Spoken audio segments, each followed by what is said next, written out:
Wah, brambang apik kok ngene kok. Regane mletre.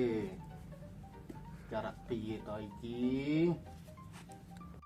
Wah, iki yang posisine oke nang dukuh mak, iki golek oke brabang kono mak.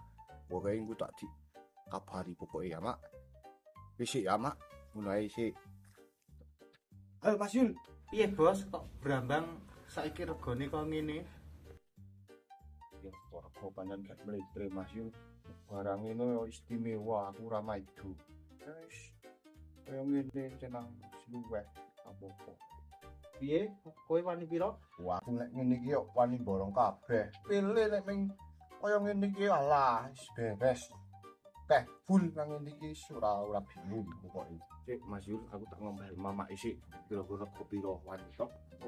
Halo Mak, iki ana barang apik, brambang apik menan iki Mak. Ya dicipuk to, Pak. Arak blonjo sepiro njo arak njikuk. Sepiro ngono Mak iki Mak? Hayo 20 kuwi, jikok sekilo wae. Oh yo Mak, oke. Oke Mak, oke. Cus. Pira sidone bos iki regane? Kono yo mentok yo 20.000 oke ora apa-apa. Nek kaya ngene iki wani. Oke bos, nek regane sakmono tak jikukne wadah sik.